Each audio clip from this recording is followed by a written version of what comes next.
Bismillahirrahmanirrahim. Assalamualaikum warahmatullahi wabarakatuh. Alhamdulillahi rabbil alamin. Wassalatu wassalamu ala rasulillahil karim Nabiyyina Muhammadin wa ala alihi wa sahbihi wa ummatihi ila yaumiddin wa ba'd. Fa ya ahbaballahi wa ahbab rasulihi sallallahu alaihi wasallam, usi nafsi wa iyyakum bitaqwallahi faqad fazal muttaqun fala tamutunna illa wa antum muslimun. Faqala ta'ala ya ayyuhalladzina amanu taqullaha haqqa tuqatih wa la tamutunna illa wa antum muslimun. Saudara-saudariku, khususnya di keluarga besar Mira, Ma'had Islam Rafi'atul Akhyar, alhamdulillah mengawali jumpa kita di subuh kali ini, Kamis 25 Safar 1443 Hijrah. Kita bermohon pada Allah Subhanahu wa taala semoga kita senantiasa dirahmati, diberikan bimbingan oleh Allah Subhanahu wa taala untuk menjalani aktivitas kehidupan kita, dan mudah-mudahan aktivitas di hari ini lebih baik dibandingkan dengan hari-hari sebelumnya yang telah kita lalui. Semoga Allah Subhanahu wa taala mengampuni dosa-dosa kita, memaafkan kesalahan-kesalahan kita, dan menambah keberkahan dalam sisa usia dan hidup kita insyaallah. Hari ini insyaallah kita akan mengawali kuliah perdana di kurikulum pembelajaran Mira, Ma'had Islam Rafi'atul Akhyar. Di sini sudah tergabung kawan-kawan yang ada di Zoom ya, dan juga barangkali yang belum terhubung lewat Zoom karena mungkin ada kurang informasi sebelum yang telah kami sampaikan. Nanti bisa teman-teman terkoneksikan dengan admin ya untuk selanjutnya supaya mengetahui informasi yang terkait dengan pembelajaran. Baik, untuk hari ini kita akan sampaikan kurikulum pembelajaran materi pertama, yaitu akidah. Nanti Anda bisa, yang terhubung lewat Zoom, bisa melihat ya di sini, yang nanti bisa di-download insyaallah. Nanti ada tata tertib yang ingin kita sampaikan supaya pembelajaran kita berlangsung secara benar dan terukur, karena kita ini belajarnya, saya sampaikan, berbeda dengan ta'lim umum ya. Ini sudah masuk kelas, artinya ada spesifikasi yang harus kita ikuti dari aturan-aturan dan tata tertib. Untuk itu, supaya terukur dalam setiap materi pembelajaran, nanti kami buatkan kurikulum ya, supaya nanti pembelajarannya secara bertahap kemudian lebih bisa diikuti dengan baik, materinya terukur, dan ada evaluasi nanti yang bisa diikuti oleh setiap mahasantri atau peserta sehingga pemahamannya bisa diukur ya. Kurikulum pembelajaran Mira, teman-teman nanti kalau bisa melihat ini, nanti dari admin bisa zoom juga ke sini ya, atau insya Allah nanti ini kan sudah bisa di-download nanti ya via link yang masing-masing ada passwordnya di web, sehingga bisa diketahui ada tata tertib dasar yang berlaku dalam setiap pembelajaran. Materi yang pertama yaitu akidah. Ya, seperti saya sampaikan di pertemuan awal-awal, nanti ada materi seputar akidah, materi seputar fiqh, ya, materi nanti seputar muamalah dan akhlak. Ya, jadi ada 4 pokok, yang 4 pokok ini adalah dasar bagi setiap muslim yang memang harus mengetahuinya. Dan bukan sekedar mengetahui, tapi menguatkan simpul-simpulnya sehingga bisa ditampilkan dalam aktivitas kehidupan kita. Bagaimana kekuatan akidah itu menyemai di dalam jiwa kita, sehingga nanti memberikan dorongan sinyal positif dalam perilaku kehidupan. Nah, sinyal perilaku kehidupan ini nanti akan tampak lewat ibadah, ya, khususnya hubungan kita dengan Allah Subhanahu wa taala, kemudian muamalah yang secara spesifik terkait dengan makhluk di sekitaran kita, baik dengan manusia, dengan hewan, dengan tumbuhan.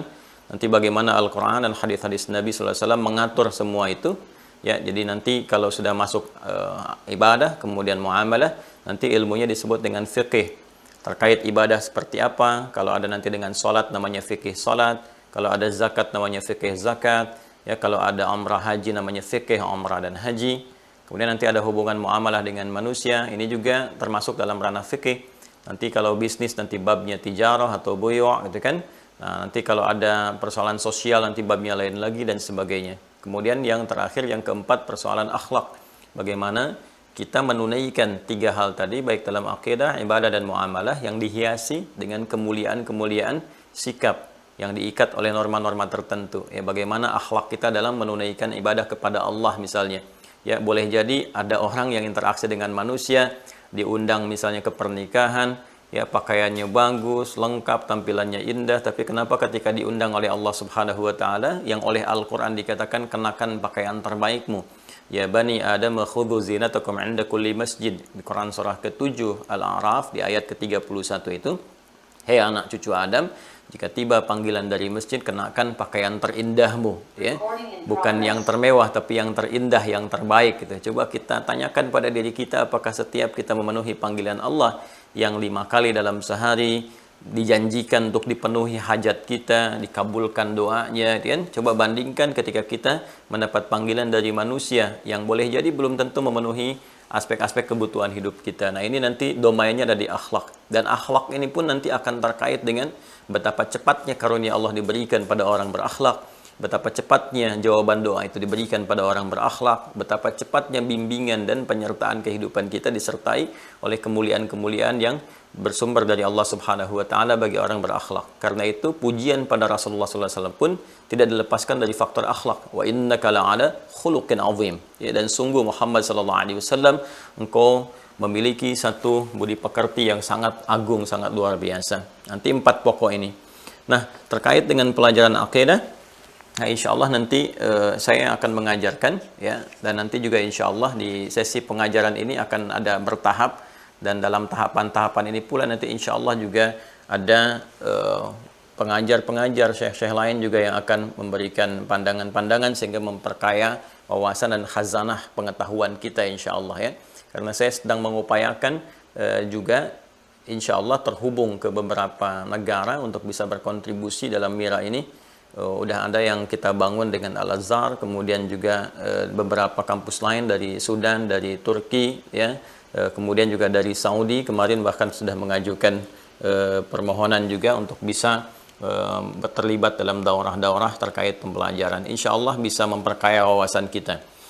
Kemudian durasinya, teman-teman sekalian, ini ada 60 menit, ya, 60 menit jadi setiap pembelajaran. Waktunya Senin sampai dengan Kamis, ya. Senin sampai dengan Kamis kami mengalokasikan pukul 5 sampai dengan pukul 6, 1 jam, ya, setiap ba'da subuh 1 jam, atau bersifat kondisional, tapi nanti akan diinfokan beberapa waktu sebelumnya. Jadi kalau misalnya saya sedang berada di luar kota atau tidak memungkinkan di waktu ini, insya Allah akan diinformasikan, misalnya pindah jamnya ke malam atau ke sore, akan diinformasikan sebelumnya. Nah, jika ada yang tidak berkesempatan sesuai dengan waktu dimaksud, nanti insya Allah bisa mengakses video rekamannya yang ada di web sesuai passwordnya masing-masing, karena ini direkam insya Allah, ya. Jadi nanti yang bisa mengikuti live langsung interaksi. Kelebihannya mungkin nanti di satu sisi ada sesi tanya jawab yang akan kita bisa khususkan. Kemudian yang tidak bisa mengikuti kondisional nanti bisa masuk ke web sesuai password masing-masing dan bisa mengikuti materinya dari web yang telah kita siapkan. Kemudian topik yang akan kita bahas pada bagian pertama tentang esensi beragama, pengertian akidah dan iman. Ya, hari ini Kamis tanggal 25 Safar 1443 Hijriah, 7 Oktober 2021 Masehi. Jadi setiap pertemuan ini akan ada ini, ya, ada intisari. Jadi nanti akan ada intisarinya, jadi kita ketahui belajarnya kapan, materinya apa, pengajarnya siapa, ya. Jadi kalau nanti ada hal-hal yang harus dievaluasi, kita bisa mereview dengan mudah untuk menemukan tanggal pembelajaran kapan, di waktu kapan. Mohon izin, sebelum sampai ke pembelajaran, kami sampaikan tata tertib, ya, untuk pembelajaran kita, karena kita masuk di situasi formal belajar, dan nanti insya Allah juga ada di MC, ya, sebelum kita mulai itu yang akan menyampaikan untuk ke depan, karena ini awal jumpa perdana kita agak langsung. Yang pertama, para mahasanti yang mengikuti KBM, kegiatan belajar mengajar via Zoom, wajib mendaftar via admin berdasar password yang telah dimiliki saat pendaftaran Mira. Jadi nanti kalau mau gabung, ya, komunikasikan di admin, biasanya admin sudah menyampaikan, sehingga nanti bisa terukur absensi yang masuk ke kita, ya. Jadi ini saya betul-betul akan serius, karena kita mengalokasikan waktu, ya, tenaga dan sebagainya juga, sayang kalau kita tidak maksimalkan.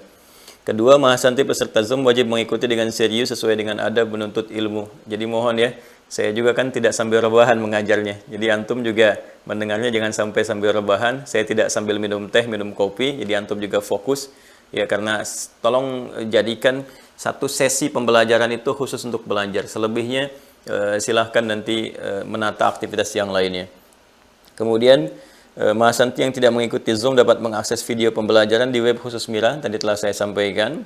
Keempat, Mahasanti yang telah mengikuti pembelajaran wajib mengikuti evaluasi materi dengan menjawab beragam pertanyaan terkait yang disajikan dalam web. Jadi nanti setelah materi disampaikan, insya Allah ada sesi pertanyaan-pertanyaan untuk evaluasi pemahaman. Nanti setiap Anda bisa mengakses di web masing-masing sebelum masuk ke pembelajaran berikutnya. Jadi kalau belum mengikuti itu, kita tidak akan sertakan di Zoom ya, atau nanti juga belum bisa mengakses video yang berikutnya karena nanti yang selanjutnya ini tidak akan tersambung live via YouTube ya. Jadi nanti hanya akan diakses di web tertentu saja yang sudah dapat password dan juga yang mengikuti Zoom.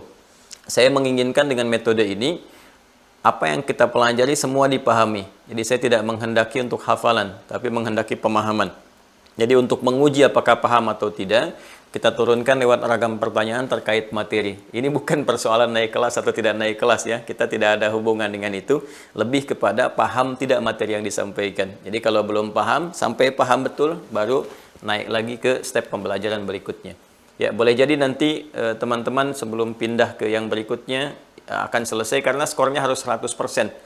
Ya, nanti akan ada penjelasan misalnya yang kurang di mana dari 10 pertanyaan. Kalau salah satu misalnya, nah, tetap teman-teman harus menyempurnakan dulu sampai betul-betul paham baru naik ke step berikutnya supaya jelas dan mengerti apa yang telah dipelajari.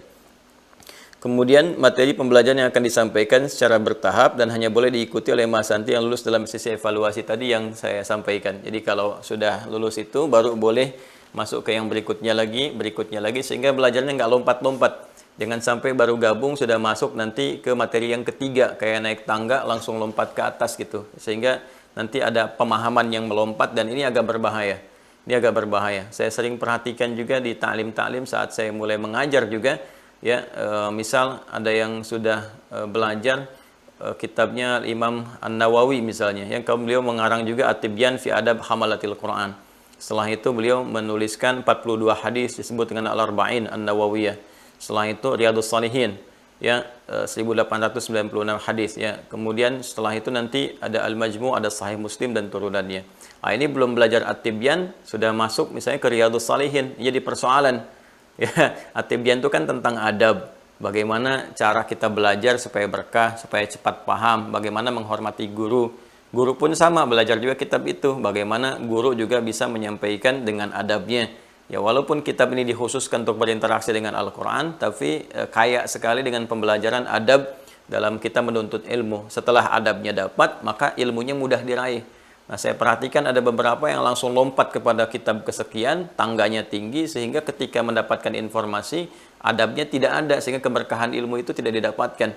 Ini yang menyebabkan seringkali mudahnya seorang berdebat, mudahnya saling menyalahkan, itu saya tidak pernah mengajarkan demikian.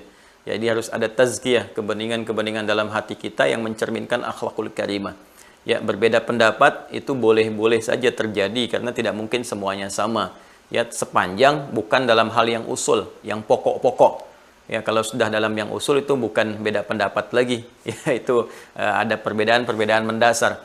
Yang usul itu yang pokok ya, termasuk masalah akidah nanti yang pokok-pokoknya. Nanti ada furuknya, ya ada yang pokoknya. Keesaan Allah misalnya itu sudah pokok, nggak bisa ditawar. Nggak mungkin ada pendapat mengatakan berbeda, ulama berbeda pendapat tentang keesaan Allah, itu mustahil gitu ya. Tapi kalau masalah yang furuk-furuk dan sebagainya, turunan-turunan, cabang-cabang yang memang sifatnya fleksibel untuk kemudahan kita, maka di situ terbuka ruang sesuai dengan kemudahan masing-masing. Baik, untuk hari ini ada 5 pembahasan yang akan kita uraikan terkait topik pertama. Jadi di setiap topik itu ada subtopiknya, pokok bahasannya. Ya, topik pertama yang kita bahas sekarang tentang esensi beragama, ya, mengapa kita harus beragama gitu. Itu ya, itu poin yang pentingnya. Mengapa sih setiap manusia itu mesti beragama? Ya, sampai nanti kita bisa menjawab kalau ada orang yang mengatakan tidak beragama atau ateis dan sebagainya, nanti kita punya argumentasi setidaknya untuk menguatkan diri kita sehingga tidak terbawa dengan paham-paham yang tidak jelas, ya kan? Atau paham-paham yang sebetulnya juga menghadirkan problem baru. Ya, nanti kita akan bisa ukur itu semua. Nanti turunan-turunannya banyak ya, termasuk sepilis misalnya sekuler, liberal dengan pluralisme agama dan sebagainya. Nanti kita bisa uraikan secara ilmiah ya, dan kita tidak menyoal orang per orang, tapi lebih kepada pemikirannya seperti apa, jalurnya dari mana, sejarahnya seperti apa. Kita bisa menjawab itu secara terukur. Ya, sebelum masuk kepada pokok bahasan, teman-teman sekalian, nanti juga kita bisa tuliskan. Saya ingin perkenalkan dulu beberapa referensi ya. Jadi nanti setiap pembelajaran kita ada referensi yang kita tunjukkan sehingga lebih terukur. Dan dari referensi ini kita turunkan intisarinya sehingga mudah untuk kita bisa pahami dengan baik. Yang pertama, sambil saya perkenalkan, saya mau minta tolong sebentar ke admin ya untuk menyiapkan itu apa namanya whiteboard itu yang di sana. Coba disiapkan di sini supaya nanti mudah saya menuliskan. Ini yang pertama, ini teman-teman sekalian kitabnya, Al-Aqaid Al-Islamiyah, karangan Sayyid Sabiq. Ya, kitabnya Al-Aqaid Al-Islamiyah. Ya, karangan Syekh Sayyid Sabiq. Ini kitab bagus sekali. Ya, ini masih yang pokok ya, yang dasar-dasar. Jadi ini belum masuk ke dialektika, belum masuk ke pemikiran. Ya, yang ini ya kami mempelajarinya, menghatamkan itu di Tripoli di saat saya berkuliah. Ini objektif dan dipelajari di banyak tempat nih ya, kitab ini. Ini bagus sekali ya teman-teman sekalian. Nanti kita akan pelajari isinya. Nah, kemudian ini nanti Mudzakkara fi Ilmi Tauhid ya, litulab Firqatul Ula bil Kulliyah. Ini kurikulum Al-Azhar. Ya, ini tentang kurikulum terkait dengan pembelajaran ilmu tauhid yang berlaku di Al-Azhar. Saya juga mempelajarinya saat kuliah di Dirasat Islamiyah. Ya, jadi ini nanti kaya nih ya, kita bisa belajar yang versinya di Al-Azhar ya, ada yang di Tripoli, nanti juga ada yang dari Madinah, ada beberapa juga yang lain. Nah, ini dihimpun lagi Mudzakkar Ilmu Tauhid yang ini kuliah Dirasat Islamiyah. Jadi ini kampus-kampus Timur Tengah yang standar, ini saya bawakan beberapa kurikulum-kurikulumnya, sehingga nanti insya Allah apa yang kita pelajari itu bukan hanya standar yang kita pelajari di Indonesia, tapi juga nanti yang dipelajari di luar negeri seperti apa, di kampus-kampus Islam bagaimana gitu ya. Jadi Anda yang belajar di MIRA ini, insya Allah mempelajari kurikulum yang sama dengan yang belajar di Al-Azhar ya, dengan yang belajar misalnya di Madinah gitu kan, di Tripoli kuliah dakwah Islamiyah dan sebagainya. Kita akan masuk ke yang standar. Nah, yang di standar ini belum masuk di dialektika. Jadi saya ingin sampaikan perjalanan pembahasan tentang materi akidah ini. Jadi ada pembahasan murni terkait dengan faktor penguatan keimanan. Rasulullah datang dengan risalah tauhid menyampaikan tentang pentingnya menguatkan akidah. Kita akan pelajari akidah itu apa. Ini masa 13 tahun saat di Mekah. Jadi sebelum hijrah ke Yathrib yang kelak bernama Al-Madinah Al-Munawwarah, dan kurang lebih 10 tahun di sana nanti menyampaikan risalah yang tahapan selanjutnya, terutama risalah yang terkait dengan aspek-aspek fikih. Jadi tauhid ini fasenya fase Mekah, dan fase Mekah yang 13 tahun ini terhimpun nanti dalam banyak ayat dalam Al-Quran, termasuk hadis-hadis Nabi SAW. Saya ini baru tunjukkan kitab, belum kitab hadis ya. Jadi kalau nanti masuk kitab hadis, nanti saya bawa kitab hadisnya. Ini kitabnya yang ini, kan? Nanti referensinya begini, babnya ini dan sebagainya. Nanti untuk mempermudah kita intisarikan. Nah, nanti saat masuk ke akhir abad kedua, awal abad ketiga, baru masuk dialektika di situ. Dialektika itu banyak perbincangan-perbincangan, diskusi-diskusi, riset-riset. Ya, pada tahap perkembangan ilmu pengetahuan, khususnya nanti di masa-masa Ma'mun Ar-Rasyid, anaknya Harun Ar-Rasyid, Khalifah Harun Ar-Rasyid, yang memerintah sekitar tahun di akhir abad pertama 198 ya, 198 sampai dengan 218 Hijriah, yaitu di kisaran itu. Beliau lahir 14 September ya, di akhir abad kedua Hijrah, dan memerintah di 198 sampai dengan 218. Jadi akhir abad kedua, di awal abad ketiga Hijriah, bukan Masehi, karena kalau Masehinya masuk di akhir abad ke-8, awal abad ke-9. Nah, ini udah mulai banyak peningkatan pemikiran, dan beliau senang pengetahuan sehingga membuka apa yang disebut Baitul Hikmah. Jadi semua mesti belajar gitu, semua diterima, referensi dari luar diterjemahkan, dari Yunani, dari macam-macam, termasuk dari Roma. Nah, itu penerjemahan-penerjemahan ini nanti ada yang terkait dengan filsafat dan sebagainya, sehingga ketika diterjemahkan, masuklah ke ranah-ranah pemikiran yang salah satunya bersinggungan dengan akidah. Dari situ nanti akan muncul banyak aliran-aliran terkait dengan akidah. Ya, nanti kita akan kenal dengan Mu'tazilah misalnya, aliran pemikiran akidah dari Ahlul Hadis, dari pemikirannya misalnya Abul Hasan Al-Asy'ari dan sebagainya yang melahirkan mazhab-mazhab dalam akidah. Dan ini nanti saya akan jelaskan sejarahnya sampai terbawa sampai dengan ke suasana kini. Itu yang kita kenal nanti sekarang misalnya ada ya di akidah itu ada yang mazhabnya Asy'ariyah, Asy'ari, ada yang kemudian menamakan dengan Salafi, ada yang Mu'tazilah, Qadariyah, Jabariyah, macam-macam. Itu periode-periode setelah dialektika. Jadi nanti saya akan tunjukkan juga referensi-referensi terkait itu. Jadi kan kita bagi ke dalam 3 bagian.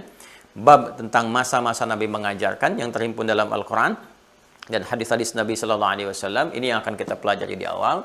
Kemudian bab yang terkait dengan masa-masa banyak riset, diskusi-diskusi dan dialektika seputar dialog-dialog penguatan keagamaan yang juga salah satunya melahirkan nanti mazhab-mazhab dalam akidah. Jadi di akidah pun ada mazhab, bukan hanya di fikih. Jadi kalau di fikih kita temukan misalnya mazhab yang populer ya di antara sekian yang banyak itu ada mazhab misalnya Hanafi dari An-Nu'man Abu Hanifah yang wafat tahun 150 Hijrah. Kemudian ada mazhabnya Imam Malik misalnya, ya, Malik bin Anas yang dikenal dengan Maliki. Kemudian ada mazhabnya Al-Imam Asy-Syafi'i, Muhammad bin Idris Asy-Syafi'i. Ada mazhab misalnya Hambali, Imam Ahmad bin Hanbal, ya, yang sangat populer. Yang 4 itu di fikih, di akidah pun ada. Jangan salah gitu kan, ada. Dan ini pemahaman-pemahaman yang muncul dari penggalian terhadap nas-nas. Jadi nanti ada mazhab yang diikuti yang benar, ada mazhab juga yang tidak diikuti karena dampak dari akibat masuknya atau infiltrasi jadi diskursus-diskursus pemikiran-pemikiran yang muncul dari dunia luar. Nanti kita akan belajar itu. Tapi yang pertama, sebelum kita masuk ke situ, lebih baik kita pelajari pokoknya dulu. Ini hal mendasar yang penting diketahui. Ya, kenapa sekarang kita temukan banyak ragam perbedaan pendapat yang kadang-kadang menjadi keras gitu dan melahirkan permusuhan. Karena yang digali dari awal itu bukan dasar pokok penguatan imannya, tapi langsung masuk kepada sejarah ke abad kedua, akhir kedua Hijrah ke awal ketiga Hijrah. Jadi belajar akidahnya tuh lompat dulu 2 abad gitu. Ini yang menjadikan kemudian banyak potensi pertentangan-pertentangan di masyarakat sehingga muncul ini Asy'ari, ini Salafi, ini apalagi lompat lagi ke lebih tinggi lagi, ini Wahabi, ya, ini I'tizali atau Mu'tazilah, ini itu. Kenapa terjadi demikian? Karena pembelajarannya kemudian di jalur pembelajarannya itu diposkan ya atau dipusatkan itu di akhir abad kedua sampai awal abad ketiga Hijrah. Jalur itu yang kemudian difokuskan sehingga muncullah hal yang sekarang kita dapati. Tapi kalau kita penguatan dari awal dulu, kemudian aspek kesejarahannya dibahas, itu insya Allah pandangannya lebih objektif dan kita bisa lebih melihat mana yang kecenderungan kita bisa akan kuatkan. Ya. Jadi tolong dipisahkan ya antara belajar akidah dengan belajar sejarah akidah, ya, dengan belajar mazhab-mazhab dalam akidah. Nanti ini 3 hal yang berbeda. Nah, sekarang kita akan belajar dulu topik pertama tentang esensi beragama, pengertian akidah dan iman. Jangan-jangan kita bahas akidah tapi belum memahami apa itu akidah, ya kan? Apa itu iman? Apa bedanya akidah dengan iman? Di topik pertama ini saya sudah tuliskan di sini ada 5 pokok pembahasannya. Ya, 5 pokok pembahasan ini nanti teman-teman bisa download juga di sini. 1, anatomi manusia dalam Al-Qur'an dan Sunnah. Ya, kedua, kebutuhan manusia untuk beragama. Kenapa manusia harus beragama? Ketiga, menentukan kebenaran satu agama, bagaimana agama itu bisa dinilai benar sehingga bisa kita pilih, ya. Kemudian keempat, makna dan esensi akidah. Nah, dan kelima, korelasi iman dengan akidah. Ini 5 pokok pengantar. Ini baru pengantar ya yang kita pelajari. Nanti setelah itu pelan-pelan kita sarikan dari kitab-kitab yang telah kita tunjukkan. Baik, sekarang kita masuk bagian pertama. Tolong teman-teman fokus dulu ya. Kita belajar tentang anatomi manusia dalam Al-Quran dan Sunnah, dan di sini akan masuk korelasinya dengan hal-hal terkait agama dulu. Baru dari situ nanti akan turun pengertian akidah dan iman. Bismillah. Mudah-mudahan semua bisa terfokuskan, terlihat dengan baik. Baik, cukup ya, bisa kelihatan dari sini ya. Kalau saya geser ke sini, bisa nggak? Saya geser dulu ya, supaya nggak terlalu jauh gitu. Bismillah. Nah, segini. Kelihatan ya? Nah, ini saya juga lihat deh. Bisa lebih tampak. Nah, tolong nanti di-zoomkan ya, supaya lebih kelihatan. Bismillah. Kita pelajari yang pertama, anatomi manusia dalam Al-Quran dan Sunnah. Sebagian materi ini pernah saya sampaikan dalam ta'lim umum. Anatomi. manusia, ya. Anatomi manusia ini dalam Al-Quran dan Sunnah. Dalam Al-Quran dan Sunnah. Ya. Nanti kalau yang sudah ada bisa lihat buku kami yang Ma'rifatul Insan, ya.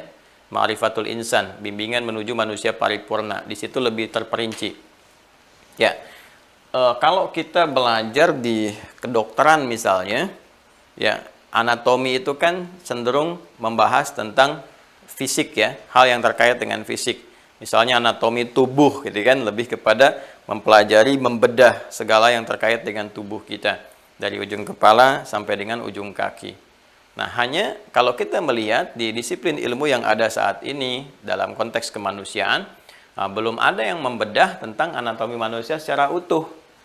Ya, bagaimana satu sosok disebut dengan manusia, seperti apa bagian-bagiannya, secara terperinci seperti apa isinya, fungsinya bagaimana, ya, belum ada yang memberitakan, menyampaikan secara terukur menjadi disiplin pengetahuan yang sampai ke sana.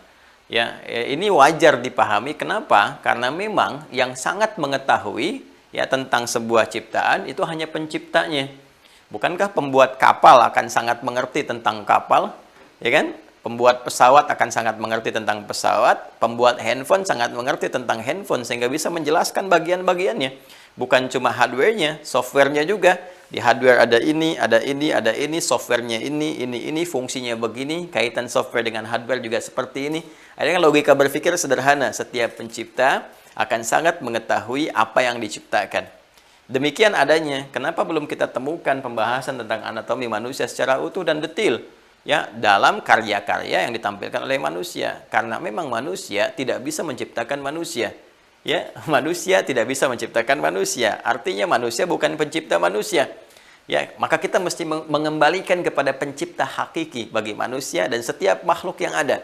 Tiada lain, yaitu kita harus kembalikan kepada keterangan sang pencipta. Di sini Allah Subhanahu wa Ta'ala. Kita juga nanti akan belajar kenapa kita menuhankan Allah dan kenapa kita memilih Allah sebagai Tuhan serta Islam sebagai agama kita. Nanti ada turunannya, ada dasarnya. Ya, jadi kita sepakat bahwa untuk mengetahui tentang manusia secara utuh, kita harus kembalikan kepada pencipta manusia. Ya. Pencipta manusia. Dalam hal ini yang kita yakini Allah Subhanahu wa Ta'ala. Ya.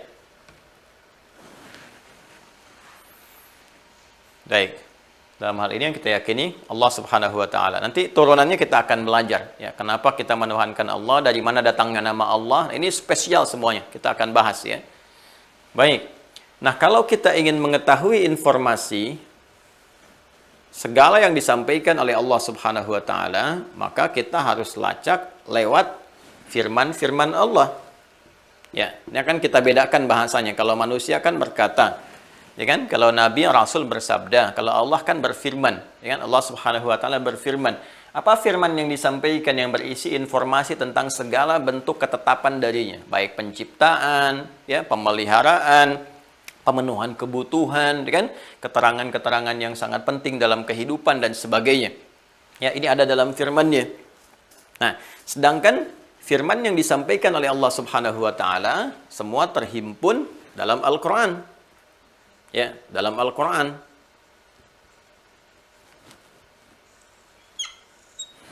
Untuk menyampaikan Al-Quran ini kepada umat manusia demi menerangkan siapa manusia, bagaimana manusia itu, seperti apa risalah kehidupannya, kenapa dia diciptakan, ya, mesti ada yang menjelaskan, itu kan? Karena keagungan Allah Subhanahu wa Ta'ala dengan dimensinya yang sangat tinggi, sangat berbeda jauh dengan makhluk, laisa kamitslihi syai', ya, maka tidak memungkinkan bagi kita manusia, bukan bagi Allah. Kalau bagi Allah semua sangat tidak mustahil.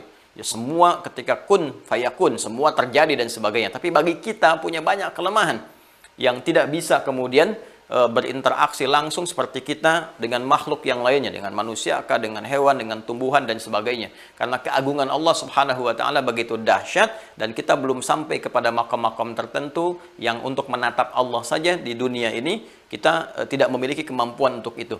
Ya, kecuali nanti ada alam lain yang Allah sudah siapkan sesuai dengan bekal kita masing-masing di pembahasan-pembahasan berikutnya supaya kita gali nanti lebih mendalam. Maka Allah utuslah secara singkat utusan. Ya, utusan membawa misi. Di antara misinya menjelaskan ketentuan Allah, firman-firman yang ada dalam Al-Quran ini. Baik, nah utusan ini dalam bahasa Arab disebut dengan rasul namanya. Ya, rasul. Misinya membawa risalah, message, ya, pesan-pesan Rabbani. Nah ini, jadi diutus seorang rasul untuk menyampaikan supaya lebih mudah diterima oleh bahasa kita. Ya, bahasa kemanusiaan, bisa hidup di tengah-tengah kita. Kalau Tuhan kan nggak memungkinkan ya bagi kita untuk berinteraksi seperti halnya manusia, nggak mungkin gitu ya. Hadir di sekitaran kita ini itu sifatnya laisa kamitsli syai', nggak sama. Kalau sifat manusia disamakan dengan sifat Tuhan atau sebagian dari sifat Tuhan, nanti setiap manusia bisa mengaku Tuhan.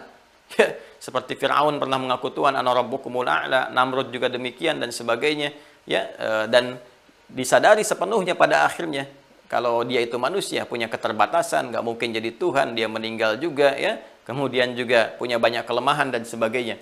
Karena itulah Allah ingin menunjukkan kepada kita melalui rasul yang diutus bahwa kita ini manusia, kita ini ciptaan, dan harus menyadari bahwa sepenuhnya kita ini makhluk yang punya tugas-tugas tertentu. Maka diutuslah rasul dalam setiap perjalanan umat manusia. Dari Nabi Nuh alaihissalam, kalau Adam alaihissalam kan bukan rasul, ya tapi nabi. Bedanya nabi dengan rasul, kalau nabi itu diutus, ya beliau tidak memiliki umat, jadi hanya untuk pribadinya saja, terdekatnya saja. Adam ya diberikan bimbingan oleh Allah Subhanahu wa taala lewat nubuwah, di situ ada istrinya, keluarga terdekatnya. Nanti ketika itu kemudian berketurunan menyebar dan menyebar, nanti setiap umatnya berganti zaman dengan hukum yang telah Allah tetapkan supaya semua mengenal Allah, punya bekal yang baik, diutus rasul-rasul. Ya, rasul pertama Nabi Nuh alaihissalam sampai yang terakhir untuk seluruh umat manusia Nabi Muhammad sallallahu alaihi wasallam secara singkat. Ya, maka setiap rasul itu nanti akan diberikan kitab yang disebut dengan hudan namanya. Hudan. Ya, ini yang disebut hudan ini adalah bimbingan atau pedoman hidup berupa firman-firman Allah Subhanahu wa taala. Ya, yang diturunkan, disampaikan oleh Allah Subhanahu wa taala untuk membimbing manusia supaya benar menjalani kehidupan di bumi sebagai khalifah. Ya. Nah, ini ya pedoman hidup ini. Adam juga sama, ketika turun diberikan hudan. Quran surah kedua Al-Baqarah di ayat 38. Qul nahbitu minha jami'a fa imma ya'tiyannakum minni hudan. Faman tabi'a hudaya fala khaufun 'alaihim walahum yahzanun. Sekarang dimulai misi kehidupan manusia. Adam dan pasanganmu turun ke bumi, jalani kehidupan, aku akan berikan pedoman hidup. Siapa yang mengikuti pedoman hidupku ini, ya, pedoman hidup yang telah Allah tetapkan, faman tabi'a hudaya fala khaufun 'alaihim walahum yahzanun, maka aku jamin, kata Allah, kehidupannya akan selalu lekat dengan ketenangan dan juga kesenangan. Khauf itu takut, gelisah. Lawan dari gelisah itu tenang.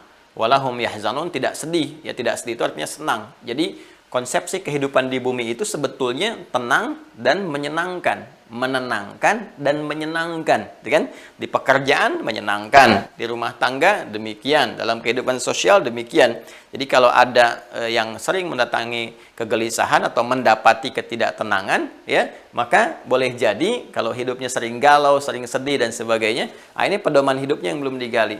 Nanti setiap pindah generasi, hudannya muncul dan diberi nama dengan nama tertentu untuk membedakan dengan masa-masa setelahnya.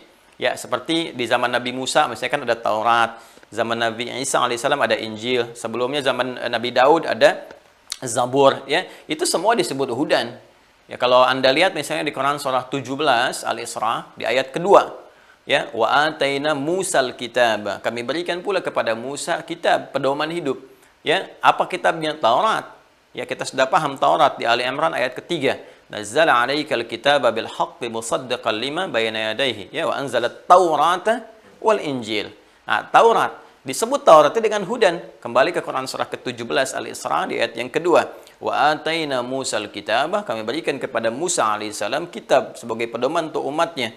wa ja'alnahu hudan li bani Israil, dan kami jadikan kitab Taurat ini sebagai pedoman hidup untuk kelompok Bani Israel saja. Jadi terbatas Bani Israel. Boleh jadi nanti di satu umat nabinya bisa banyak.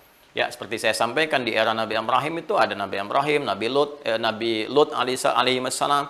Ya, di era Nabi Isa ada Nabi Isa alaihissalam, ada juga Nabi Yahya gitu kan yang lahir sebelumnya. Kemudian di eranya misalnya Nabi Musa, ada Nabi Musa, ada Nabi Nuh alaihissalam, ya, keduanya bahkan ditugaskan bersamaan. Nabi Musa sebagai seorang rasul, Nabi Nuh pendampingnya, gitu kan, alaihi wassalam. Nah, jadi ini hudan. Nabi Muhammad diutus untuk umat yang terakhir sampai kehidupan berakhir. Karena itu bahasanya di Quran tidak menunjuk kepada kelompok atau etnis tertentu.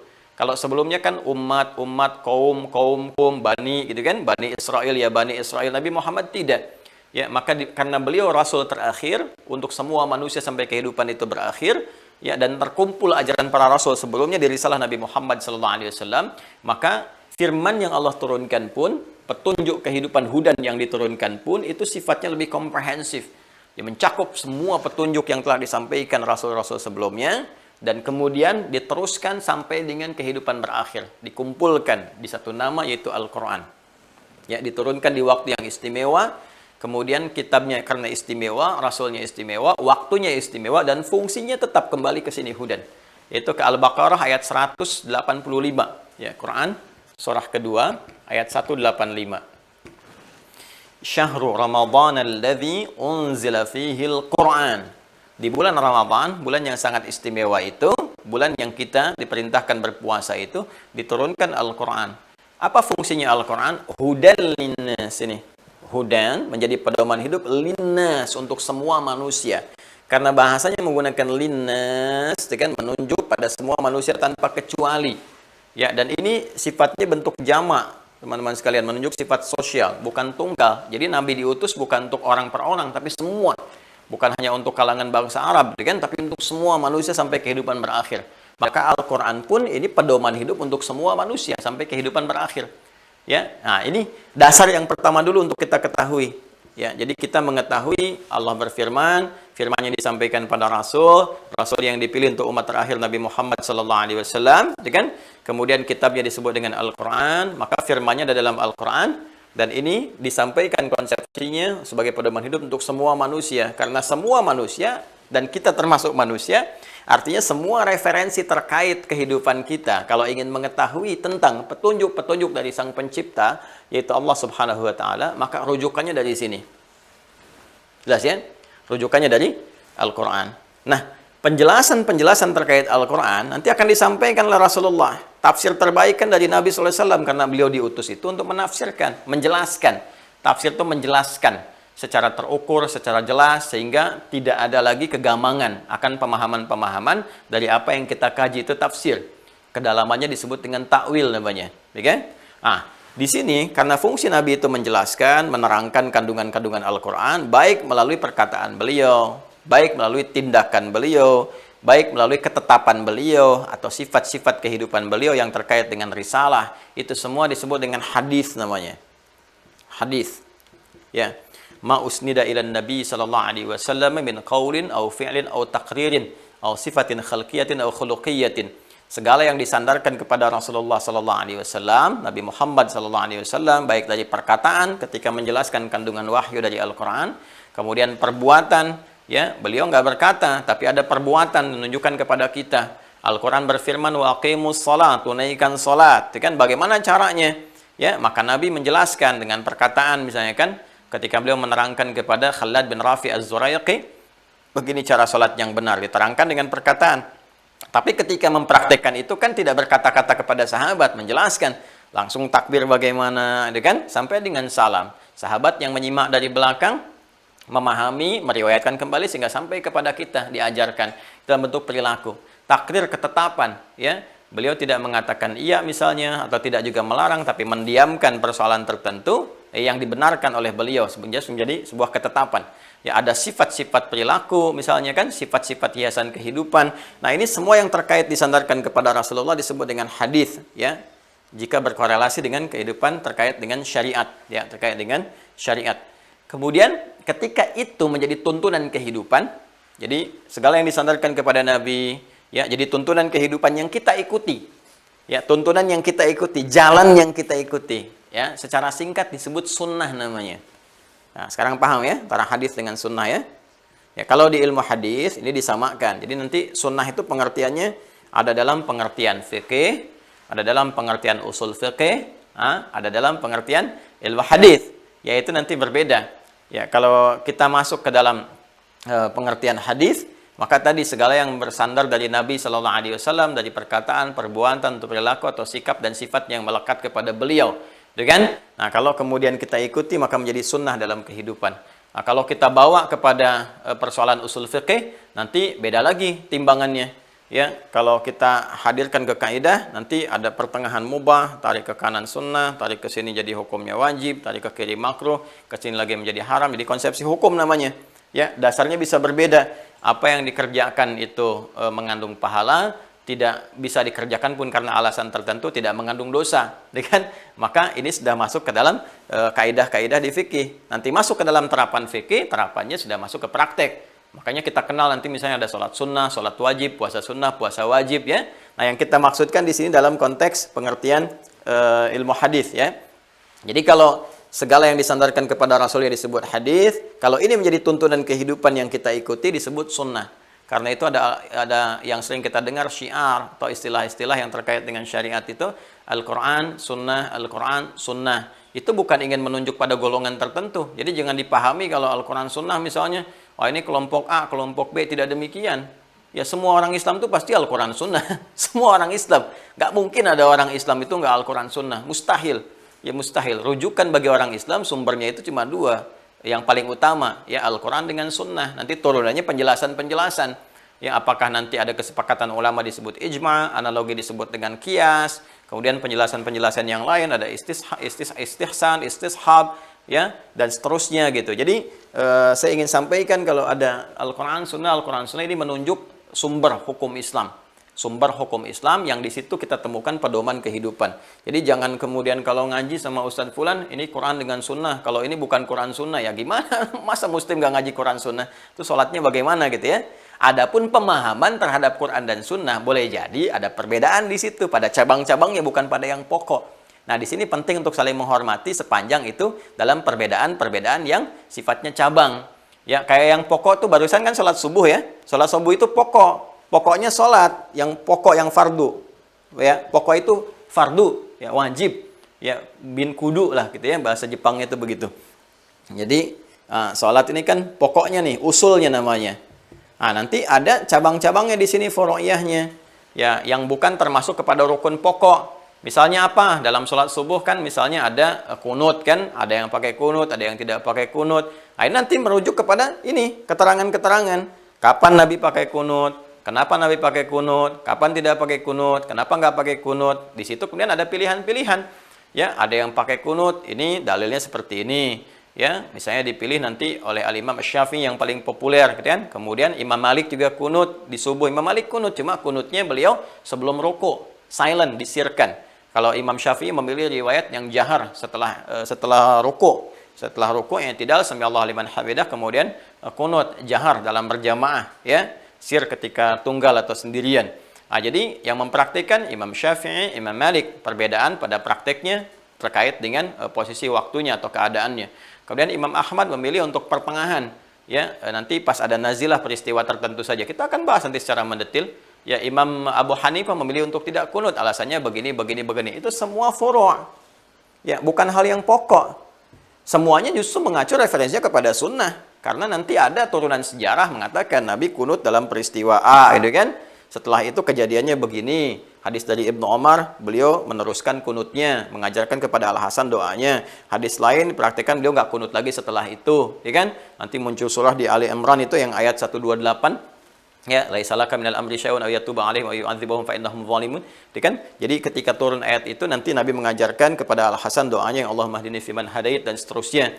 Ibnu Umar kemudian melestarikan itu, ada sahabat yang tidak meneruskan. Di sini baru ulama melihat, ya, oh saya mau teruskan aja toh Nabi pun tidak melarang dan mengajarkan doa. Yang lain mengatakan, oh itu Nabi kunutnya saat ada peristiwa tertentu disebut nazilah, maka muncul istilah kunut nazilah. Yang lain mengatakan saya tidak kunut saja karena asalnya nggak kunut, ya ada peristiwa itu baru kunut, makanya tidak kunut. Nah ini pandangan terhadap sunnah. Ya, tandangan terhadap sunnah. Jadi kalau ada yang misalnya yang kunut, jangan Anda katakan itu bukan sunnah. Atau kalau ada yang kunut mengatakan itu bukan sunnah, bukan. Ya semua mengacu ke sini. Jadi jangan sampai diukur lah yang furu'iyah. Ini menunjukkan pemahamannya terbatas. Belum mengerti gitu, belum paham. Nah, pada yang belum mengerti ini jangan dimarahi. Jadi jangan sampai terlibat ikut-ikut pertentangan. Saya tidak mengajarkan permusuhan. Ya? Tapi lebih mencerahkan, cari referensi, cari wacana. Kita bisa berbeda pendapat, tapi saling mahabbah, saling mencintai. Ya kalau dasarnya kita itu bening, bersih, ada rasa cinta, ada rasa kebaikan, insya Allah kehidupan kita akan lebih nyaman. Minimal untuk kita sendiri tenang. Oh ini kok mau jadi baik malah mikirin orang? Anda aja ibadah belum benar, masa sudah ngoreksi ibadah orang lain? Gitu kan? Apa kita menjamin ibadah kita sempurna? Kan belum tentu juga gitu ya. Di sini pentingnya kita bersikap adil dan bijak ya. Minimal untuk diri kita. Perbaiki dulu. Jadi ini saya ingin terangkan ini dulu ya. Terangkan dari sini dulu supaya mengerti apa itu Al-Quran, apa itu Sunnah. Dan kenapa kita merujuk ke situ gitu ya.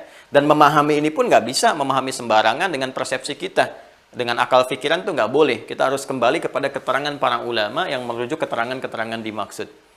Nah, karena itu terkait dengan penciptaan manusia ini, sehingga kita bisa menemukan mengapa manusia membutuhkan agama, dari agama turun akidah, dari akidah turun iman, dari situ kita memilih kenapa Tuhannya Allah. Jadi kalau ditanya sekarang kita mengerti bagaimana menjawab argumen semua agama sama, menuju pada Tuhan yang sama, cuma caranya beda-beda. Ayo jawabnya seperti apa? Kita harus punya jawaban. Kalau Anda ditanya kenapa Anda milihnya Allah Tuhannya, bukan yang lain, jawabnya apa? Ini pertanyaan kan simple gitu. Ya, tapi sebetulnya sudah terjawab semua di Al-Quran. Keterangan di hadis juga ada, dan kalau ada yang bertanya begitu lagi, jawabannya lebih gampang. Ya, kenapa Anda tidak ikut agama ini? Kenapa pilihnya Allah? Ya, Anda bisa jawab, maaf pertanyaan itu sudah ada 15 abad yang lalu, Anda telat menanyakannya. Gitu kan? Anda telat bertanya yang 15 abad yang lalu sudah ada jawabannya. Ini jawaban saya begini-begini. Jadi bisa berdakwah dengan cara yang baik. Ya, yuk kita masuk ya. Kita ada, Masya Allah, sebentar lagi jam 6. Tadi kan kita mulai agak telat dikit ya, jadi kita bonus nanti setelah 5 menit ya. Ini saya izin saya hapus dulu. Kalau sudah paham ini, konsepsi, cara berpikirnya, konstruksi berpikirnya mengerti, baru kita masuk kepada sisi pembahasan yang pokok bagian pertama. Anatomi manusia gitu ya. Nah, di dalam Al-Quran, teman-teman sekalian, nanti jabarannya insya Allah saya tuliskan di intisari ya. Kadang-kadang nanti untuk mempercepat misalnya, saya sampaikan dulu pokoknya, nanti dalilnya nanti Anda bisa lihat secara terperinci, atau nanti kalau diperlukan yang penting saya akan tuliskan ya, secara khusus. Disebut manusia, konsepsi berpikirnya secara singkat begini. Secara singkat ya, kalau nanti mau lebih mendalam, dibaca buku yang pernah saya sajikan tentang manusia, Ma'rifatul Insan ya, Ma'rifatul Insan. Bimbingan menuju manusia paripurna. Disebut manusia, setidaknya anatominya terbagi pada 3 bagian. Jadi kalau satu di antara 3 ini tidak ada, maka kemanusiaannya dipertanyakan. Hati-hati ya, cek diri kita juga ya. Yang pertama, itu sudah ada fisiknya dulu. Ada bodinya. Ini ada tubuhnya. Ini nanti yang di dunia kedokteran atau di kesehatan, ini ada anatomi tubuh. Ya, saya pun dulu belajar biologi ada anatomi tubuh kan. Terus ada skeleton, ada kerangka gitu kan yang kita pelajari dan sebagainya. Nah, ini ada fisiknya yang pertama. Baik, dan ini fisik yang pertama kali berproses, disempurnakan. Ya, misalnya kita temukan di Quran surah ke-15 ya. Al-Hijr misalnya di ayat ke-28. Sudah? Kemudian di turunan hadisnya yang paling gampang Al-Arba'in saja ya. Al-Arba'in kan ini mudah diakses ya, yang karya Al-Imam An-Nawawi. Hadis yang keempat ya. Hadis yang keempat, riwayatnya dari sahabat Abdullah bin Mas'ud. Abdullah bin Mas'ud radhiyallahu taala anhu. Ya. An Abi Abdurrahman Abdullah bin Mas'ud radhiyallahu taala anhu qala Rasulullah sallallahu alaihi wasallam wa huwa shadiqul masduq inna ahadakum yujma'u fi batni ummihi 40 yawman nutfah thumma yakunu mithla dhalika 'alaqah thumma yakunu mithla dhalika mudghah ya thumma fayursalu ilaihi al-malak ya, kemudian fayumaru bikatbi arba'in dan seterusnya hadis. Nah, ini yang pertama. Jadi yang pertama dibentuk yang fisiknya dulu, fisiknya. Ini yang paling dasar, ya. Dari Quran surah 15 dari ayat 28 sampai dengan kalau mau diteruskan ayat 29 30 gambarannya. Wa idz qala rabbuka lil malaikati inni khaliqum basyara. Ya, dan ketika Rabb Muhammad sallallahu alaihi wasallam berfirman kepada para malaikat dan sebagian kalangan jin yang ada pada saat itu, inni sungguh aku khaliq.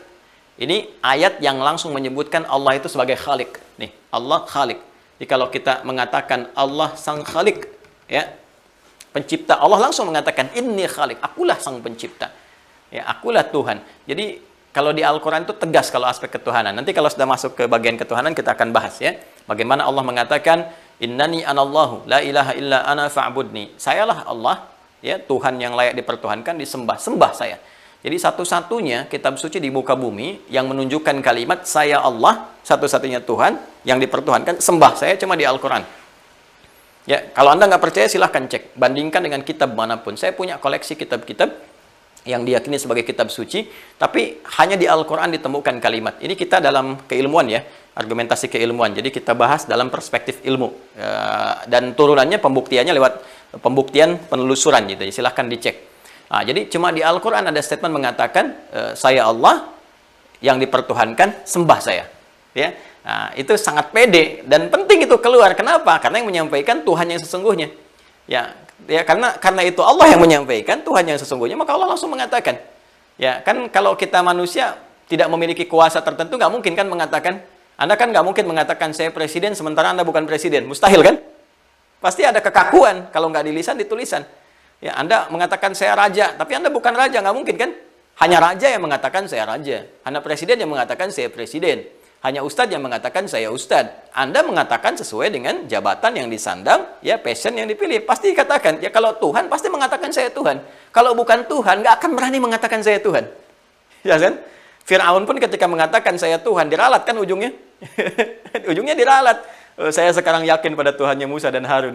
Jadi dia pun meralat sendiri gitu. Jadi ini sangat menarik teman-teman sekalian. Nah, ini Allah menyebut secara langsung dengan sangat pede luar biasa, dan memang itu adalah hak Allah sesuai dengan sifat dan keagungannya. Saya khaliq.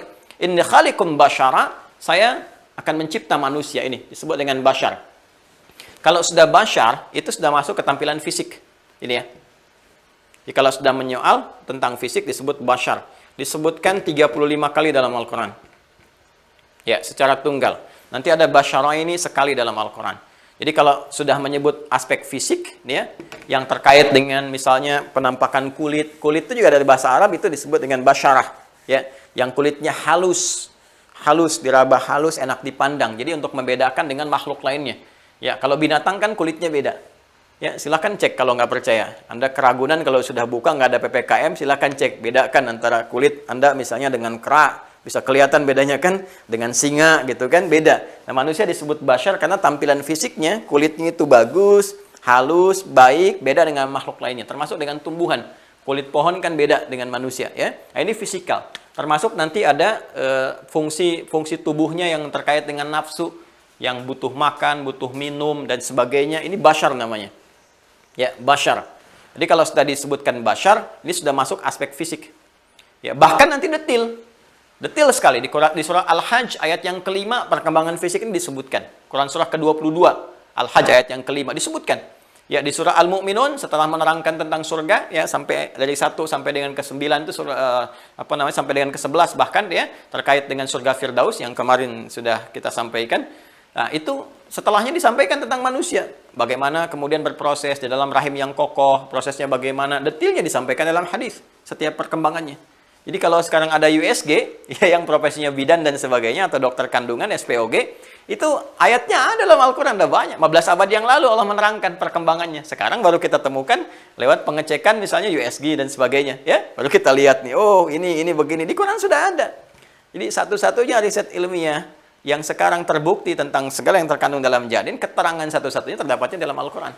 Bagaimana seorang Nabi Muhammad yang mohon maaf ya, berasal dari satu padang pasir, peradaban belum muncul, informasi terbatas, bisa menyampaikan ini semua yang risetnya 15 abad kemudian baru terbuktikan. Kalau bukan keterangan Sang Khalik pencipta kita, mustahil.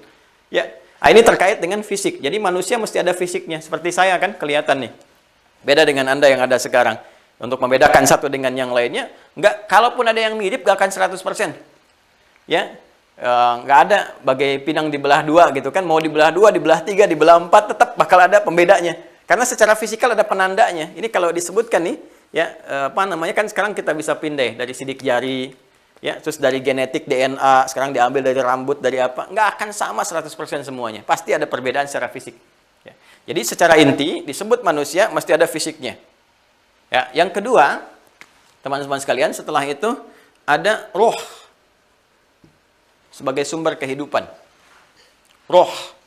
Ya, roh sebagai sumber kehidupan.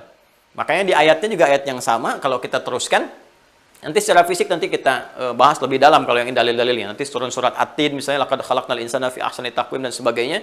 Nah, yang penting tahu dulu manusia mesti ada fisik. Kedua, roh. Roh, ayatnya sama, fa idza sawaituhu wa nafakhtu fihi min ruhi faqa'u lahu sajidin, kan? Maka ketika disempurnakan fisik ini, setelah sempurna, bertahap, berjalan kesempurnaan, usia 4 bulan ditiupkan roh. Di roh. Roh ini usia 4 bulan kandungan. Dalam kandungan. Ya, berkembang, usia 4 bulan, roh ditiupkan. Ya. Fayursalu ilaihil malak fayanfukhu fihi roh. Maka diutus seorang malaikat meniupkan roh dengan izin Allah Subhanahu wa taala. Wa yu'maru bi katbi arba'in, dan diperintahkan untuk menuliskan 4 hal sebagai bawaan dalam hidupnya. Jadi ini roh sudah masuk dalam usia kandungan 4 bulan. Jadi kalau ada yang sedang mengandung, sudah usia 4 bulan masuk, nah itu rohnya sudah ada dalam janin dimaksud, ya. Maka nanti ada fikih atau bimbingan-bimbingan tertentu bagi para bumil, ibu-ibu yang tengah hamil. Jadi nanti usia 4 bulan ini mesti hati-hati. Ya, biasanya kan suka lupa tuh trimester pertama dijaga itu baru jagaan secara fisik. Menjaga fisik. Tapi penjagaan sesungguhnya setelah masuk 4 bulan, karena rohnya sudah masuk. Awas ya. Nah, ini roh yang menjadi sumber kehidupan. Jadi nggak mungkin saya bisa berkata, ya, bertutur, bergerak ini kalau nggak ada roh. Jadi harus ada fisik, ada roh. Yang ketiga secara cepat akal. Ya, akal. Jadi manusia itu mesti punya fisik sumber kehidupan, roh, fisik sumber pergerakan, ya, roh sumber kehidupan, dan akal, ya, untuk kontrol pergerakan itu. Ya, bagaimana akal dengan pengetahuan nanti meneruskan bimbingan dari roh. Kata roh, kamu bergerak begini, dicerna oleh akal, ya, akal mengikat itu semua, karena disebut akal untuk mengikat antara hubungan roh dengan fisik. Ya, jadi apa yang disampaikan oleh roh nanti sebelum dieksekusi oleh fisik itu nanti diikat dulu oleh akal. Akal kita akan mencerna. Ya, diperintahkan dari roh nanti. Nanti ada dari roh itu ada sumber takwa yang memerintahkan kebaikan. Sepersekian detik tuh, Masya Allah, begitu sempurnanya Allah menciptakan. Sepersekian detik, ya, kata roh sampaikan untuk disampaikan. Nanti dicerna oleh akal, diikat, disampaikan lewat lisan, ditatap oleh pandangan, bergerak kaki dan sebagainya. Nah, itu nanti ada akal untuk pengikat. Ya, akal ini, teman-teman sekalian, dan roh ini, dan fisik ini, itulah 3 yang membentuk kemanusiaan seorang manusia secara umum. Pokoknya ada 3. Kalau hilang salah satu, maka kemanusiaannya juga terhenti. Ya, misal, ini fisik ada, roh ada, akal nggak ada. Jadi hewan. Paham ya? Jadi hewan. Hewan kan nggak berakal. Jadi kalau Anda menuntut hewan berpikir, itu keterlaluan. Ya, ada ayam misalnya, Anda sudah nyapu, ayam buang kotoran, Anda marahin tuh, dasar ayam, mikir tahu, tadi kan baru saya bersihkan. Itu Anda yang nggak berpikir. Karena ayam kan nggak mikir gitu. Ya, jadi jangan marah-marah sama hewan, nggak ada kerjaan. Ya, nggak ada kerjaan, karena hewan nggak berpikir. Ya. Nah, kemudian juga kalau ada fisik nih, ada akal, tapi rohnya nggak ada. Ini namanya jasad sudah terhenti. Ya, sudah meninggal. Roh nggak ada tuh udah meninggal. Ya, kalau roh dicabut, ini fisiknya ada gitu kan. Kemudian juga ini masih bersemayam, walaupun tidak berfungsi kan, bersemayam dalam dirinya karena nggak ada rohnya. Jadi ini nggak hidup, ini meninggal. Karena unsur kehidupan dicabut, dia meninggal. Jelas ya? Nah, kalau rohnya ada, akalnya ada, fisiknya nggak ada. Nah, ini gentayangan. Mustahil ini. Ya, ini mustahil nih. Ya, kuntilanak, pocong, genderuwo, macam-macam dan sebagainya, itu istilah-istilah manusia gitu ya. Nah, ini nggak ada. Jadi kalau sudah fisiknya nggak ada, ini juga nggak ada kehidupan, gitu kan? Maksudnya nggak bisa bergeraknya seperti apa nih? Ya, karena itu mohon izin, manusia disebut manusia dengan sifat basyariahnya, kebasyarannya, mesti ada fisik, roh dan akal. Apa kaitannya dengan agama? Kaitannya adalah setiap bagian dari manusia ini, saya tidak katakan tubuh ya, setiap bagian dari manusia, teman-teman sekalian, ini memiliki kebutuhannya masing-masing. Harus ada nutrisi, harus dipupuk, kalau nggak hidup.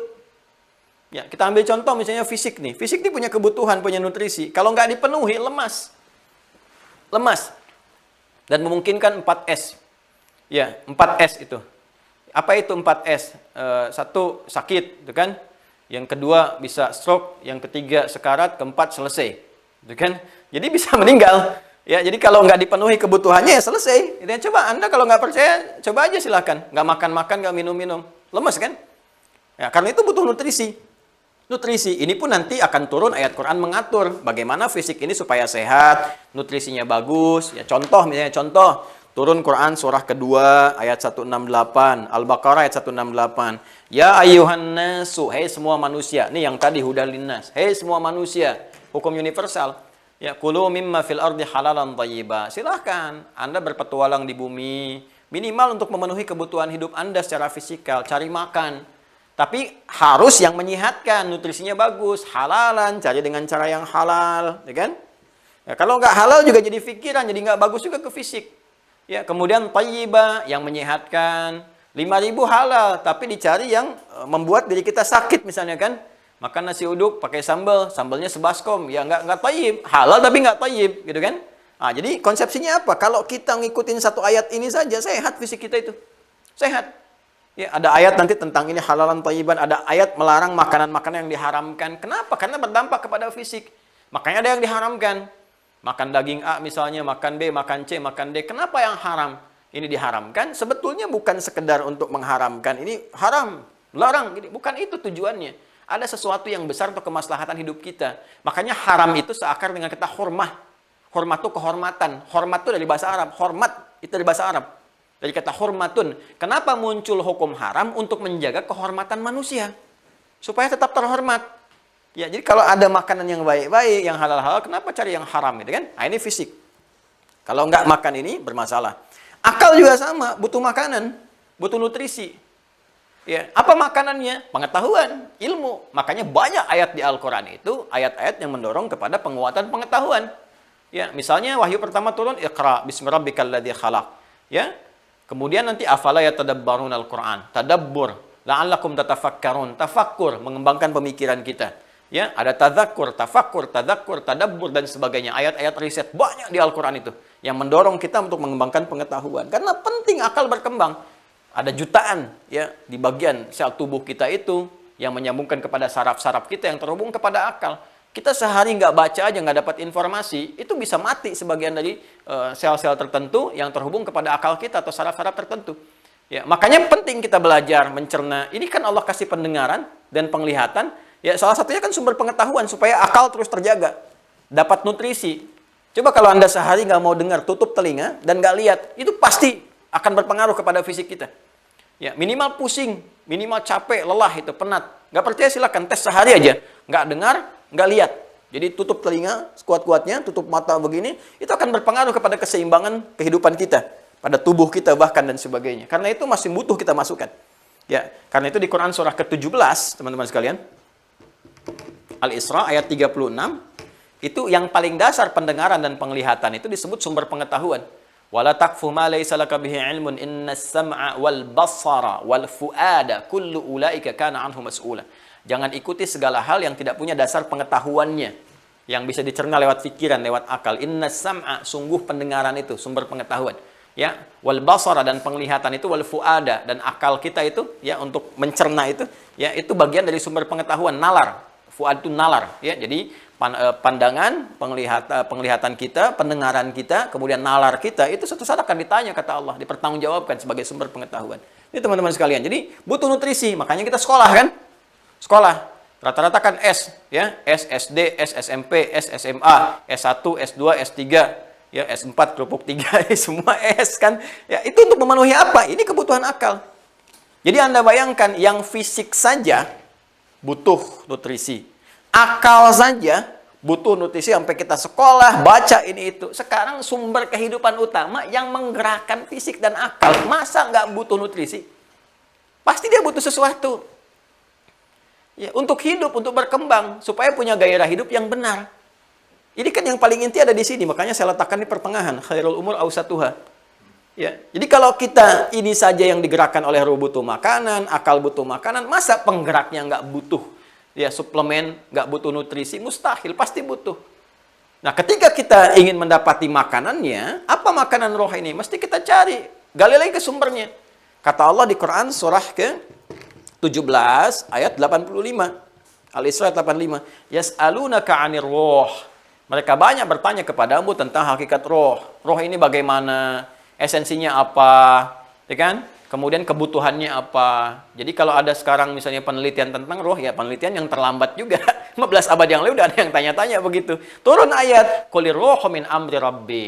Khusus masalah roh ini, min amri rabbi adalah urusan Tuhanku, Rabbku, urusan Allah.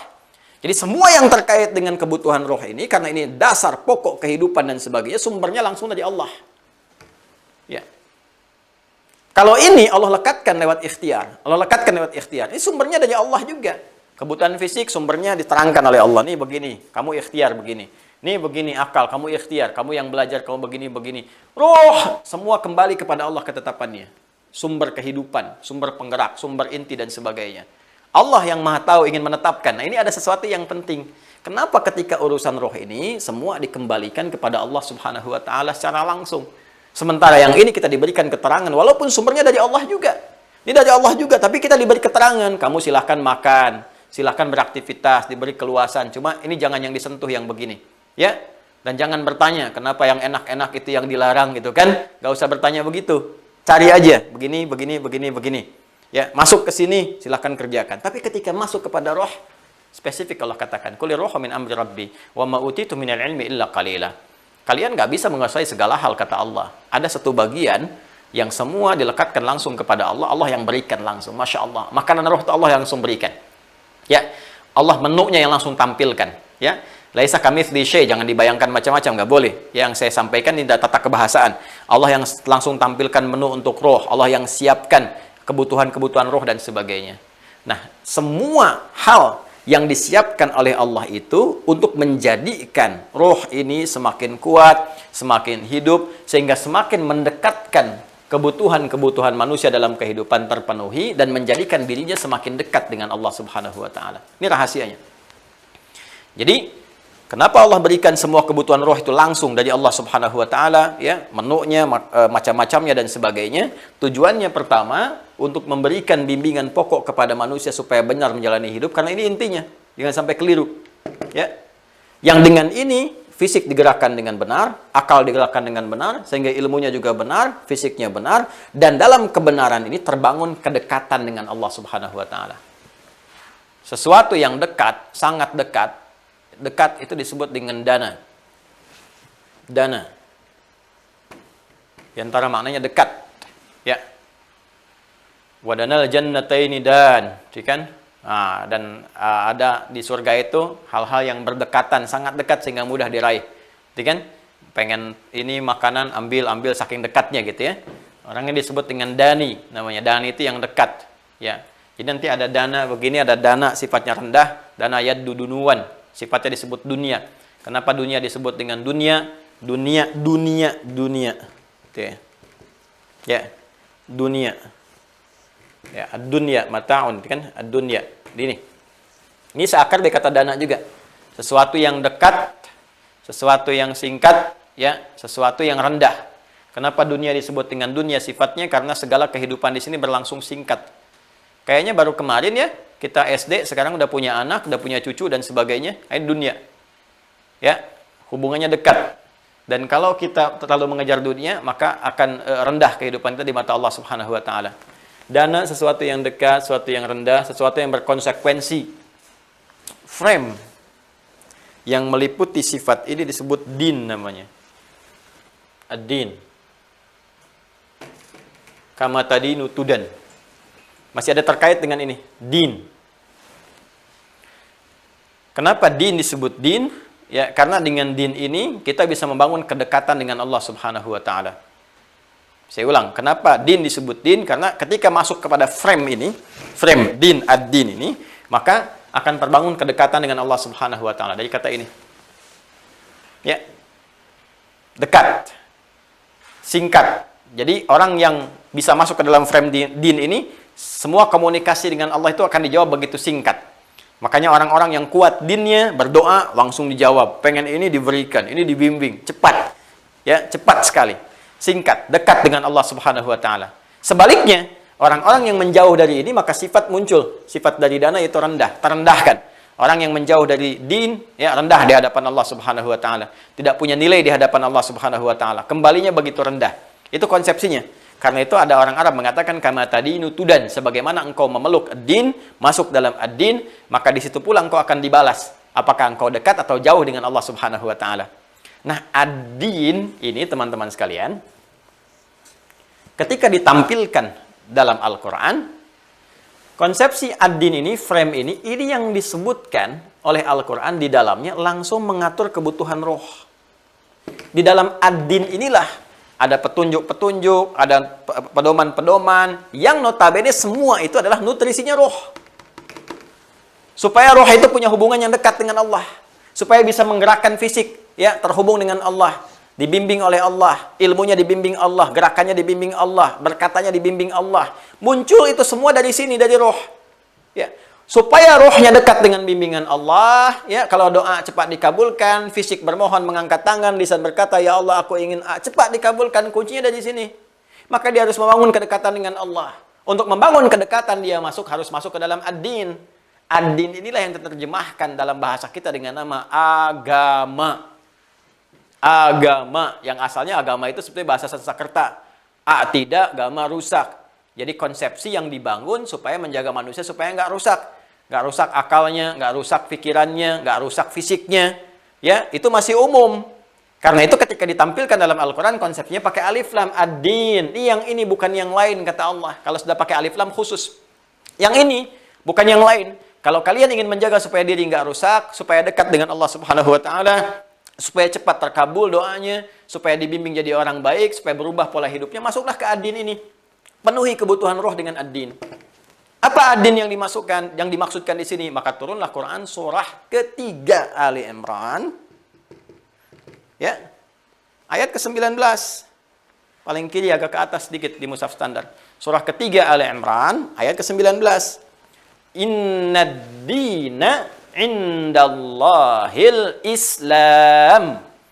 Innad dina, sungguh ad-din yang menjadi dasar kebutuhan roh. Ad-din yang menjadi dasar kebutuhan hidup manusia, yang terhimpun di dalamnya pedoman-pedoman kehidupan, ya, yang benar yang ditetapkan indallah di sisi Allah Subhanahu wa taala. Mungkin kenapa ada kalimat indallah di sini? Karena ada mungkin sebagian yang berkata, ini agama yang ini yang benar, ini agama yang ini agama yang ini. Ketika sebagian manusia mendapatkan pilihan-pilihan, Anda kan kalau dapat menu-menu, ya, dari fisik saja ini ada makanan ini, Anda mau milih yang mana? Kan? Maka Allah menyampaikan sebagai pencipta kita, kalau ada yang menawarkan begini, nih, yang aku tetapkan kata Allah sebagai kebutuhan roh yang benar, yang membangun kedekatan denganku, indallahi sisi Allah Subhanahu wa taala, al-Islam. Al-Islam. Islam. Ya, dengan alasan inilah kita bisa menetapkan bahwa setiap manusia itu perlu beragama. Perlu berdin, karena itu kebutuhan rohnya. Nggak mungkin ada yang nggak beragama, mustahil. Karena kebutuhan roh. Ya. Tapi ketika Allah mengatakan, indallahi, inna dina indallah, artinya apa? Ya, artinya apa? Artinya dalam kehidupan boleh jadi ada tawaran-tawaran, ada dorongan nafsu, ada macam-macam untuk memberikan konsepsi pemenuhan roh, kebutuhan rohnya. Ya. Ya, jadi kalau ada statement mengatakan ateis misalnya kan, ateis. Ya, teis itu kan dari kata teos ya. Teo itu Tuhan. Itu tidak. Kan tadi saya katakan tidak bertuhan gitu ya. Sebetulnya bukan nggak bertuhan. Tuhannya itu ya pemikirannya itu.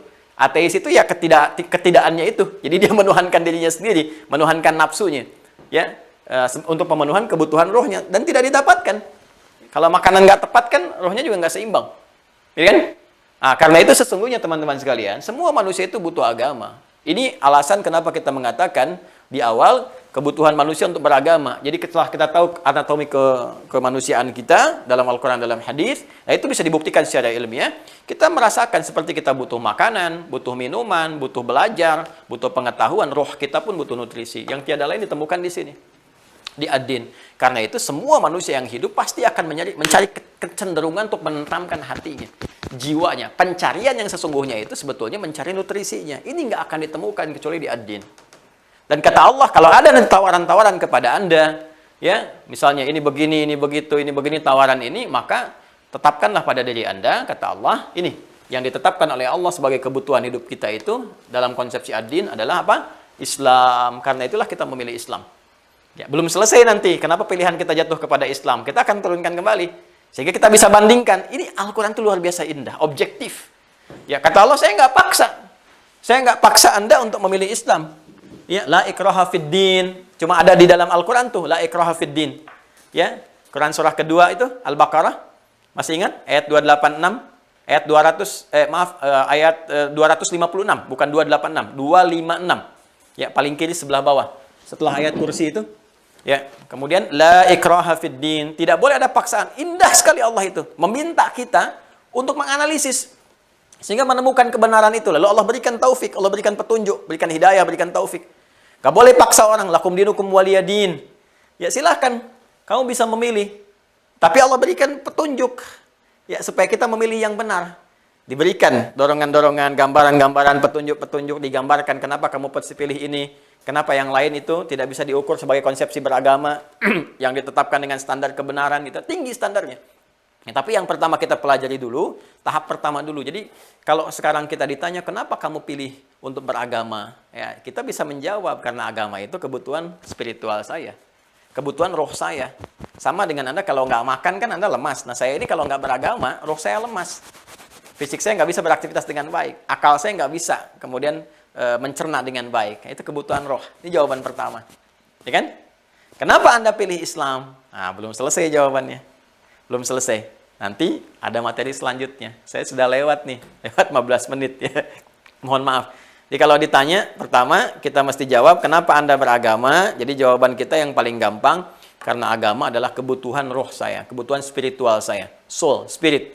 Ya, jadi seperti tubuh saya nggak makan, saya bisa lemas. Kalau saya pun tidak beragama, pasti hati akan gelisah, hati tidak akan tenang. Ya, jadi kalau nggak percaya, Bapak Ibu silahkan lah. Hati itu pasti butuh ketenangan. Dan ini yang menggerakkan semua kita beraktivitas. Kalau dia nggak tenang, nggak akan nyaman kita beraktivitas. Dan sumber ketenangan itu nanti ada dalam agama. Ada dalam agama, itu sumber segalanya. Nah, sekarang persoalannya, kenapa yang kita pilih adalah Islam? Kenapa Allah menetapkan agama yang benar itu Islam? Apa standar kebenaran Islam itu? Kenapa kita memilih Islam? Apa standar kebenarannya? Bagaimana kalau dibandingkan dengan kepercayaan lainnya, keyakinan yang lain? Bagaimana kita bisa menjawab syubhat-syubhat yang muncul, semua agama sama, tinggal kita pilih menuju Tuhan yang sama? Gimana cara membuktikannya? Menjawabnya seperti apa? Nanti saya pun sudah ada referensi, termasuk juga dari buku-buku dan sebagainya, dari aspek sejarah. Ya, tapi kita akan kembali kepada Al-Quran dulu. Insya Allah, nanti itu yang akan kita pelajari di pertemuan berikutnya hari Senin, insya Allah ya. Hari Senin. Jadi, ini kita baru masuk ke pokok bahasan kedua. Anatomi manusia dalam Al-Quran. Nanti ada ujiannya ya. Nah, harus lulus semua ya. Ada ujiannya, nanti ditanya tuh. Apa saja Anda sebagai manusia, unsurnya apa, dalilnya apa. Kemudian, kenapa manusia harus beragama? Nanti ada pertanyaannya. Nah, nanti yang ketiga, menentukan kebenaran satu agama. Kalau sudah paham, kita bangga dengan Islam, kita tahu, kita punya argumentasi kalau ditanya. Itu secara ilmiah, sangat objektif, secara ilmiah. Nah, nanti kalau sudah seperti itu, bagaimana menguatkannya? Menguatkan keislaman. Jadi kalau sudah paham Islam itu benar, menurut kita ya, pemeluknya, itu harus ada itu loh. Ya, dan negara pun menjamin. Jadi pasal 29 ayat 2, negara menjamin kemerdekaan penduduk untuk memeluk agamanya masing-masing dan beribadah menurut agama dan kepercayaannya itu. Jadi ketika kita akan memeluk, kan kita mesti punya keyakinan kan? Ya kan? Kalau kita sudah tahu Islam yang benar, bagaimana meyakinkan pada diri kita? Menguatkan pada diri kita sehingga mengikat Islam dalam kehidupan kita. Sesuatu yang mengikat dengan kuat, dijaga supaya nggak lepas, disebut dengan akidah namanya. Dari kata akadah. Ya, makanya muncul akad nikah, akad. Kenapa pakai akad? Maksudnya jaga kalimat itu, jaga komitmen itu, lepas. Jangan sampai terlepas, jaga. Ya, jaga sepanjang kehidupan kita. Nah, ini sifat paling dalamnya disebut dengan akidah. Kenapa disebut dengan akidah? Jaga keislaman kita itu, jangan sampai terlepas sampai kita wafat. Orang yang mengikat itu namanya muslim. Islam, tadi dinnya disebut Islam. Orang yang mengikat dirinya dengan Islam disebut muslim. Jamaknya disebut muslimun. Maka muncul Quran surah ketiga Ali Imran ayat 102. Ya ayyuhalladzina amanu taqullaha haqqa tuqatih wa la tamutunna illa wa antum muslimun. Hei orang-orang yang telah beriman, ya tingkatkan takwamu kepada Allah, jaga tuh keislamanmu, akidahmu itu. Jangan sampai engkau wafat kecuali dalam keadaan memegang akidahmu dengan kuat. Jadi akidah itu mengikat dengan kuat, dengan baik. Ya, dan nggak mungkin kita bisa ikat kalau kita nggak punya keyakinan. Harus yakin dulu kan? Yakin tanpa ragu. Nah, keyakinan tanpa ragu itu disebut iman. Bagaimana kita bisa mendapatkan iman? Ya kan? Seperti apa kita bisa mengikat iman dalam jiwa kita? Yakin tanpa ragu, diikat kuat. Kemudian bagaimana menentukan kebenaran Islam yang kita yakini supaya kita nggak goyah? Itu materi selanjutnya di pokok bahasan ketiga sampai 5. Paham ya? Paham insya Allah ya? Baik, maka kalau paham berlakulah surat Al-Maidah itu. Ya, ini ayat 100 sampai 101. Ya ayyuhalladzina amanu la tas'alu an asya'a in tubdalakum tasukum. Hai orang-orang yang telah beriman. Ini beriman semua kan ya? Hei orang-orang yang telah beriman, jika penjelasan telah disampaikan kepadamu dengan terang, maka jangan banyak ditanyakan. Karena pertanyaan dari yang jelas itu membuat nanti penjelasan semakin tidak jelas. Apalagi waktunya udah lewat. Maka nanti kalau sudah selesai sampai 5 pembahasan, baru kita buka untuk diskusi. Sekarang kita cukupkan dulu. Selanjutnya kewajiban Anda untuk menjawab beberapa pertanyaan. Nanti masuk ke web, kita akan siapkan pertanyaan supaya lulus dari sini. Masuk ke yang berikutnya insya Allah. Saya kira itu yang bisa disampaikan. Ini baru pengantar, kita belum baca kitab nih. Ya, belum baca kitab, belum masuk ke fase penjabaran Nabi. Nabi itu ngajarin apa sih pokok akidah kepada umatnya di fase Mekah? Kan harus tahu tuh. Yang diajarkan Nabi apa sih? Itu kan? Nah, ini kita akan lihat seperti apa gambarannya sehingga muncul orang-orang hebat yang bahkan mempertahankan keyakinannya dengan nyawanya gitu kan. Sampai muncul ayat-ayat Quran mengatakan Allah mengadakan perniagaan bagi orang-orang yang mau berniaga dengan jiwanya, dengan hartanya dan sebagainya. Itu ayat tentang apa itu ya? Jangan salah dipahami juga. Tapi yang paling hebat bagaimana akidah itu bisa membentuk karakter seorang muslim yang sangat dahsyat dalam kehidupan. Demikian, semoga bermanfaat. Semoga Allah memaafkan kesalahan kita, mengampuni dosa-dosa kita. Semoga Allah menyempurnakan yang kurang-kurang yang kita pelajari, mengoreksi apa yang salah dari apa yang telah kita dapati. Dan semoga Allah membimbing kita kepada jalan-jalan yang baik. Saya penting sampaikan jika ada yang benar itu dari Allah dan Rasulnya. Kalau ada yang salah dari penyampaian saya itu mutlak kekurangan ilmu saya, ya kesalahan pribadi saya. Mohon jangan diambil kalau ada yang tidak tepat. Ya, dan saya pun sangat senang kalau disampaikan ada yang keliru supaya saya bisa benarkan ya sesuai dengan apa sandaran-sandaran yang benar. Cukup ambil pendapat yang lebih baik dan buka wawasan kita, belajar dari guru-guru lain supaya mendapatkan wawasan yang baik sepanjang standar ilmu itu benar. Bukan yang aneh-aneh gitu ya. Silahkan dan ikuti nilai-nilai kebaikan yang utuh. Ambil pendapat yang baik, kalau yang saya salah itu keliru, tinggalkan. Ambil pendapat guru-guru lain, jauhi perdebatan-perdebatan, hal-hal yang kontraproduktif yang hanya menurunkan pahala kita di sisi Allah Subhanahu wa taala. Semoga Allah menjaga kita dan keluarga kita. Allahumma taqabbal minna innaka antas sami'un alim. وتب علينا إنك أنت التواب الرحيم اللهم اجعلنا من أهل القرآن واجعل القرآن صاحبا لنا في الدنيا وشفيعا لنا في الآخرة يا أرحم الراحمين واجعلنا من محب رسولك سيدنا محمد وعلى آله وصحبه أجمعين اللهم يا الله ربنا آتنا في الدنيا حسنة وفي الآخرة حسنة وقنا عذاب النار صلى الله على سيدنا محمد وعلى آله وصحبه أجمعين وآخر دعوانا سبحانك اللهم وبحمدك نشهد أن لا إله إلا أنت نستغفرك ونتوب إليك والحمد لله رب العالمين السلام عليكم ورحمة الله وبركاته